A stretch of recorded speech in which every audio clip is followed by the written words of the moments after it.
Hi travelers, and welcome back to our channel. Today we are doing a question and answer video. That's gonna be a very interesting video, so I'm really looking forward to see which questions do we have. Yeah, we've actually asked questions all over. We asked them on Instagram, your Instagram, Facebook, YouTube community tab, our Patreon group. So we have a couple different questions. We haven't actually looked at any of these yet, so you guys are getting our live reactions. We'll see. So let's get started. Okay, first question. Are you guys allowed to visit US territories during the visa process, like Puerto Rico and Guam? Very good question. Yeah. Very, very good question. You actually are allowed to, but there's like a caveat. They always say travel at your own risk. There is a risk. What means, like, if we're going to Puerto Rico, for instance, that is part of the US, the territory of the US, but then the plane has a problem, and then we have to land it in Mexico or Dominican Republic or Cuba or whatever. Yeah. Then we're pretty much screwed. Yeah. He would lose his complete place in the green card process. Yeah, he'd be screwed. We'd have to start all over, which we do not want to do. So we're not going to risk it. And just for context, in case you're like, wait, what? Wait, you can't travel internationally? Martin's in the process of applying for his green card. It is literally the biggest headache. I could go on and on. I want to raise awareness that the immigration system is very messed up. We arrived in May.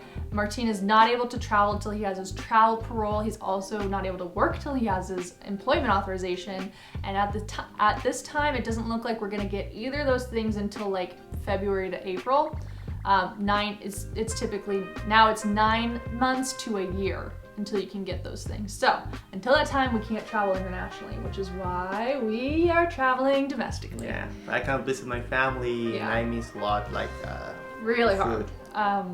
Yeah, so that sucks. But we technically could visit those places. It's just a little bit of a risk, and there's actually a lot of places nearby us that we really want to see, so we have been enjoying doing that. Okay, next question, actually going along with this. Once y'all can travel internationally again, where do you want to visit first? Mexico. Yeah. No, but like, if you have like 2 countries that you can visit, let's say like Mexico regardless. I love Mexico. I miss it. So that's number one. My girl. Number 2. Oh, I know. I want to go to Denmark. Denmark. Yeah, because my sister is going to be studying abroad, so I'd like to visit her.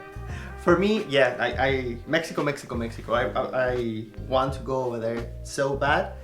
But, you know, Denmark is one of my favorite countries, and I have some very good friends over there that I would like to visit. I think that'd be awesome. And also, just in general, we want to do a lot more travel to Mexico on this channel, especially. We really want to like take advantage of the fact that we have 2 different cultures here. So we want to be able to show you guys both the United States and Mexico. So we'll probably be doing a lot of trips to Mexico. Yes, correct. In the future. Next question, you're gifted a trip paid in full. Where are you going? This is a different type of question, because the first one was like, well, where do you want to go first thing you can? Second one was like, somebody's giving you a trip that we're going to pay for everything. What is it? Where are you going? You want to answer first, or should I? I think we should count to 3 and then say our answer. All right. Okay, ready? 1, 2, 3. Japan. Japan. Oh! That's Japan in Spanish. Yeah, that's especially because it's expensive over there, and it's gonna if and it's I all want a paid. first-class ticket. Yeah, Japan. I think it will be like cool. Oh, this next one's a good question. Where do you guys get tips for places to eat in the destinations you go to? There's a lot of planning. Believe it or not, there's a lot of planning, and we have like 4 or 5 sources, and then we combine all, and then it's like a whole, you guys don't understand how many notebooks we go through when we're planning these videos, and Martin is the primary planner. We divide up our duties and so stupid. Martin does all the planning. I do like the editing stuff, like the post-production stuff. But where do you get most of yours? 'Cause I know where I like to get mine. Yes, I know you use Reddit. Yeah, a lot. Reddit is like a new discovery that has been so helpful to find like hidden gems. Yeah, for me, well, I have a lot of friends that travel, and normally whenever they're traveling to a city or a destination, I ask them where is this or where is that. I also watch a lot of YouTube content and a lot of Instagram, because sometimes you want to show something that is good for the video and something weird, you know. So I do a mix of all, and then I present. And there are some days that we are planning to go to a specific restaurant, but there are some days that we are just hungry and walking, and then we just figure out that nice place that we want to show. Yeah. Another thing that we were experimenting with in our San Antonio video, let us know if you guys liked this style. It was a different approach, because normally when you would search, you'd search like the best things to do. But for the San Antonio video, I had the idea of, let's think of what do people think of when they think of San Antonio. Let's find out what it's known for, and then find things that are related to those points. So for example, like, it's known for barbecue, let's find a barbecue place. It's known for Tex-Mex, let's find a Tex-Mex place. It's known for appreciating Mexican culture, let's find somewhere that does that. So that was a different approach that was kind of fun to play around with. Definitely. Start rolling. Just thinking about the barbecue in San Antonio. It's about dinner time over here, guys. But that was a fun way to go about it. So if you're planning to go to somewhere like, let's say Japan, for example, maybe do some research on what is Japan known for, and then build your itinerary around that so that you feel like you've accomplished everything that the city has to offer.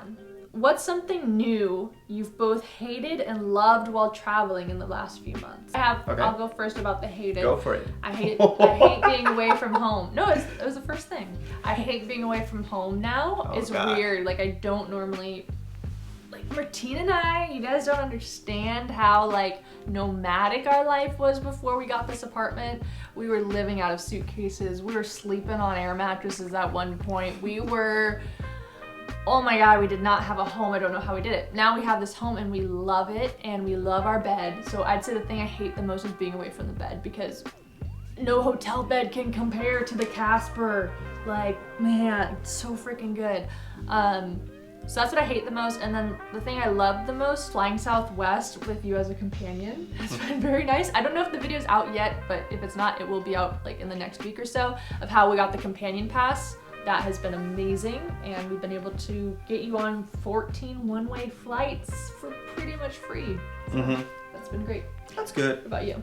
I will agree with you, and the one that I hate the most is like, we feel amazing over here, and whenever we have to leave, it's like, oh, I want to go to an apartment already, to put my lights, to be in my sofa, to do like this, to work on my table. And the things that I love, I think whenever we're traveling, we're getting a very good routine. I'm being very good at dressing up, very good for the airplanes and for the airports and for whatever. And whenever you have to go through security, I'm the fastest guy. Yeah. Next question. What will Christmas look like for you guys this year? I'm really excited for Christmas.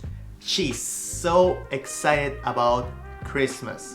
It's special for us because, as we already said, this is the first time that we have our own apartment. Well, not our own apartment, because we used to have it in Puerto Vallarta, but like really. That we can get decorations that we don't have to get rid of. That's right. And so it's special we're so for excited. us. We're gonna have a tree, like a real tree. My family lives nearby, so we're probably gonna spend all day with them. It's the first time Martine's celebrating Christmas here in the US, and I'm gonna make sure he has a great time, because sometimes he's a little bit of a Grinch, and I want to show him that, like, I don't know, we have some cool things. So I want to go to a Christmas tree lighting, I want to go ice skating, I want to make cookies. Like, I'm freaking gonna have a bucket list of things to do, and it's gonna be like, you're not gonna stop. We're gonna watch Hallmark all day and night. We'll see. What's it like to be married? Have things changed, as many people say? Be honest. Oh my gosh. Okay, this is a good question, but it's really hard for me to gauge because I feel like our whole lives have changed since we got married. Like, literally, pandemic started, then we had like the whole visa thing, then we moved to the US, so like so much has changed that I'm not even the same person anymore. But in regards to being married, I'd say the one thing that's changed, it's easy to like let time pass because there's no more real milestones after you're married. So like, it's easy to forget date night. It's easy to forget to like get dressed up for each other. And I'd say that's one thing I'm like really trying to work on more, is making more time together that's more meaningful. Because to be honest, we spend a lot of time together, and sometimes it's hard to like turn off the like, oh, we're just next to each other, versus like spending quality time.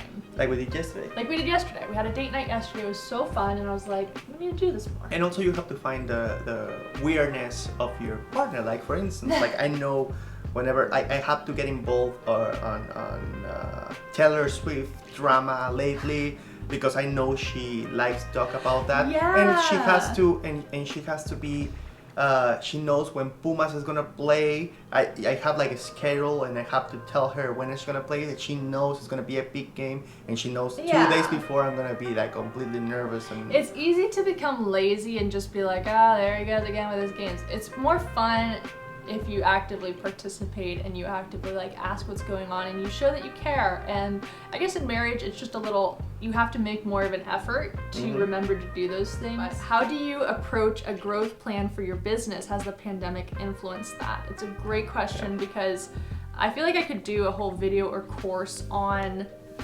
running a YouTube channel. So the question about our growth plan is interesting. For the past 2 years almost, I've been sharing monthly income reports on Patreon, and I like really want to document though our journey of like how much we make on YouTube and our growth. And we talk a lot about different strategies we've tried out there and talk a lot about different tools we've used to help our business. we have like a weekly meeting. Yeah, exactly. I don't have any specific growth plan I can share, but I feel like we're always trying to improve as creators, and I'll talk to Martin all the time and be like, you know, I felt like in that video I was a little too pageanty. I was coming off, even though I don't really plan scripts, sometimes I have this way of coming off a little scripted and I want to be like more approachable. And so just like sometimes we'll talk about that, like how can we like be more relaxed or like sometimes in Texas, I know you already talk about San Antonio, that we try to, why San Antonio is known for, you know, and we also tried something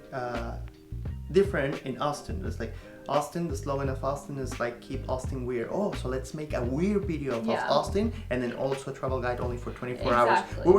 We always try to create something new. We always have different ideas, and it's come back. And sometimes there's an idea that I want that Juliana says, no, maybe it's not, or like the otherwise Juliana says an idea, and I'm like, I don't think.